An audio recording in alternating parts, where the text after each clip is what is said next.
Welcome to the No Budget Indie Filmcast, where we dip into the independent film universe to highlight those little films that you might not have heard about elsewhere. We agree with our panel, or will our panel agree with each other?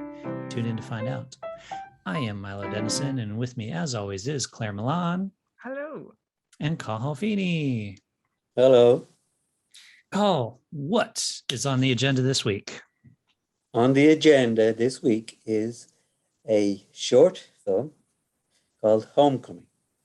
Homecoming is written and directed by Jennifer Blair, starring Romy, Rosemont, Tom Hodges, and Spencer Curnutt. It starts off with this middle-aged couple who are waiting for their teenage son to come home from college, from his first semester, I guess. He comes in and there's a bit of awkwardness there.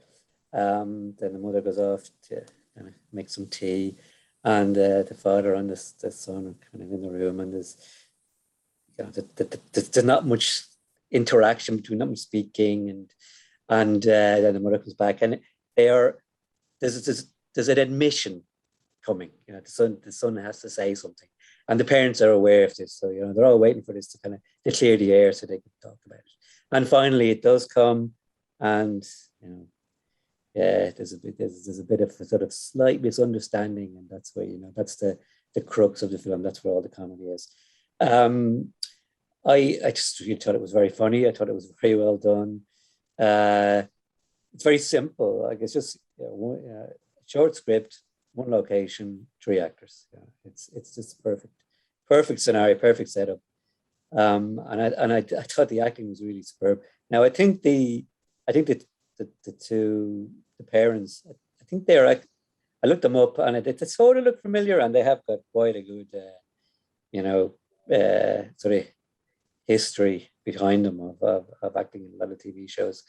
I'm not sure about the young guy, but I just thought it was so well measured, the whole thing. I just really enjoyed it. Yeah, the guy that plays the dad kind of did the same thing. As soon as I saw him, I was like, who is that guy? He looks very familiar. So he's definitely done a couple of things. Yeah, you're right. This is a very simple, kind of sweet story. And what they do is they do a really good job with the twist of setting it up and thinking, letting you think it's going to be one thing. And what's funny about it is because they set it up in a way where you're like, oh, this is so obvious what it's going to be. And then they change it and you're like, oh, okay, so it's not the obvious thing that I thought it was going to be. It's actually something else. And so they kind of turn it a few times, which is really nicely done and really well acted with the characters. Yeah. Yeah, I thought it was very funny. Like, I knew there was going to be some sort of twist, but I didn't expect that twist. Yeah. And then it was like, oh, that's so clever. It's such a good reveal. And even it's just over 6 minutes, but the timing of it was perfect. It's very much like a sketch more than a short film, but it just shows you the filmmaking doesn't have to be complicated. Because I know this won loads of awards. I think it won loads of awards. But it just shows you a very simple setup with a brilliant script that keeps you going all along, like keeps your attention. And it felt like it was 3 minutes, not 6 minutes. And really good acting, and then the twist, it was kind of a satisfying little film to watch. And yeah, one you can really watch again or you share with your friends. And very simple, like setup with just them in a couch. It just shows you no budget filmmaking can be brilliant. Like, I'm not sure exactly how much this cost, but you can tell there wasn't major shots or anything, but it was so effective. Like technically, it was. You couldn't fault it in any way. No. It looked very good. Yeah. They hit the beats and also the pacing as well. I think that's what kept your attention. What I liked about it as well as a comedy is that it was understated a lot of the time. That they didn't try and sell the joke. Like, there was at the beginning when he asked for the tea, and he asked for like honey tea with almond milk or something like that, and it just kind of, it sets up the sort of the joke, and there was they didn't kind of play that for laughs, it was just, okay, sit down, and a lot of the like that, even when he was talking about sort of the voting process, you know, and he was describing it, and you know, and the mother says, well, there's only one choice, really, you know. So that was a good line too. So there was a And lot of then incidental humor in there too, apart from the one. yeah, definitely. And I think with comedy, it's so important to play it real, because if you the second you try to play comedy, it just falls apart. But they all played it so real, and then you have the end, which really it's like someone playing the drums and putting two Yeah. beats in the end, which just Yeah. really, really, really worked. Yeah, and across the board, the quirkiness of it is what works as well. So they're playing it serious, but they're also playing it, they're awkward. You know, the conversations between them are just a little bit awkward.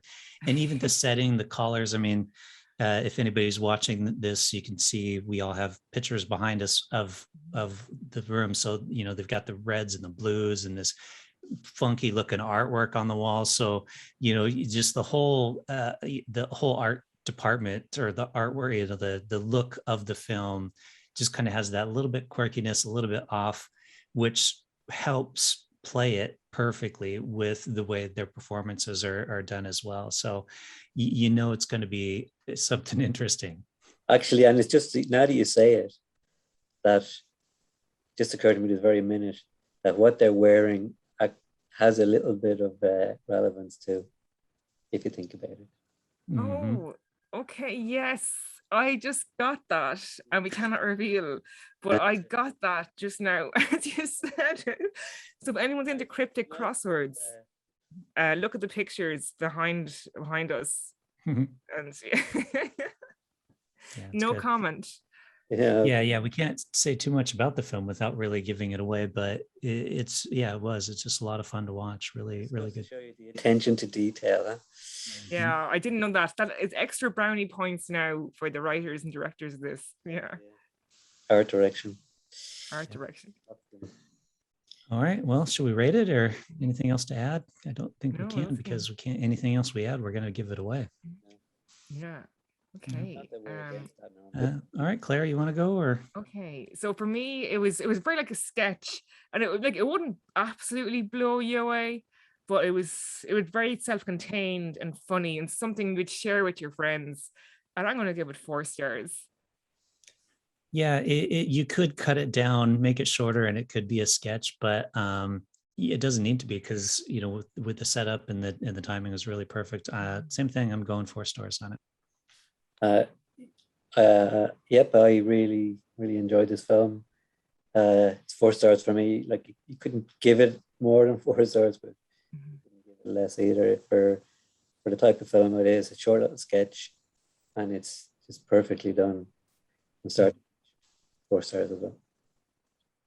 Well, there you heard it. No budget audience. We really liked this, 4 across the board. So we'd recommend you check it out. It's called Homecoming. We'll, of course, throw a link in the notes, and you can let us know what you think by leaving a comment or reaching out to us on social media at No Budget Show on Instagram, Twitter, or Facebook. And until then, we'll see you next time. Goodbye. Bye. But